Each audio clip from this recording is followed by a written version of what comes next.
ये शुक्रवार की रात थी जब मैंने और मेरे सबसे अच्छे दोस्त ऋषि ने एक पार्टी में जाने का फैसला किया जो कि शहर के बाहर हो रही थी। हमें इस पार्टी के बारे में एक सोशल मीडिया एप्लीकेशन के माध्यम से पता चला था। ये एक बहुत ही हैपनिंग सी पार्टी लग रही थी, पर थोड़ी अजीब सी भी, क्योंकि ये पार्टी जंगल के बीचों बीच हो रही थी जहाँ कोई अकेला आने की हिम्मत नहीं करता। और खासकर रात को हमने फिर भी पार्टी क्रैश की और वहां पहुंच गए। सब कुछ ठीक ही चल रहा था जब तक मेरी नजर एक लड़की पर पड़ी।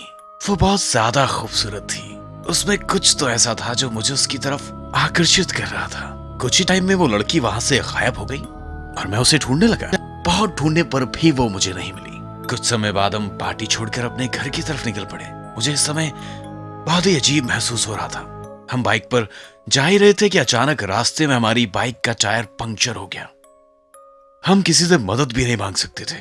हम जंगल में इतनी रात को अकेले बहुत डर रहे थे और हमें कुछ भी समझ नहीं आ रहा था कि क्या करें, जब तक कि हमें वही खूबसूरत सी लड़की फिर दिखाई पड़ी।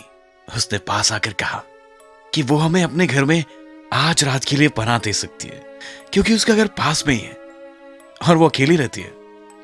हमने भी बिना कुछ सोचे हामी भर दी और उसके साथ चल पड़े। मुझे यहां थोड़ा अजीब तो लगा कि इतनी खूबसूरत लड़की ऐसे जंगल में अकेले क्यों रहेगी, पर मैंने इस बात को नजरअंदाज कर दिया। उसने पूरी रात रुकने के लिए हमें एक कमरा दिया और वहां से चली गई। पहली बार मिलने पर कोई ऐसा क्यों करेगा? उसकी मदद को स्वीकार करना और इन ताकतों को नजरअंदाज करना हमारी सबसे बड़ी बेवकूफी थी, क्योंकि उसके बाद जो हुआ वो बहुत भयानक था। हम सोने चले गए। कमरे के बाहर से कुछ अजीब सी आवाजें आने लगी। मेरी आंख खुली तो ऋषि वहां नहीं था। मैं घबरा गया और उसे ढूंढने के लिए उठा और कमरे से बाहर निकलने लगा। कमरे के दरवाजे के पास मैंने जितने कदम उठाए, आवाजें उतनी ही तेज होने लगी। जब मैंने कमरे के बाहर झांका तो मैंने देखा कि ऋषि का शरीर 2 हिस्सों में कटा हुआ था। उस लड़की के हाथ में एक बड़ा सा खंजर था और वो ऋषि के टुकड़े कर कर खा रही थी। उस लड़की का पूरा शरीर खून से सराबोर था। यह सब देखकर मैं घबरा गया और वहां से भागने लगा। उसने मुझे पकड़ने की कोशिश की, पर मैं किसी तरह वहां से भागते हुए सड़क पर पहुंचा जहां मेरा एक्सीडेंट हो गया।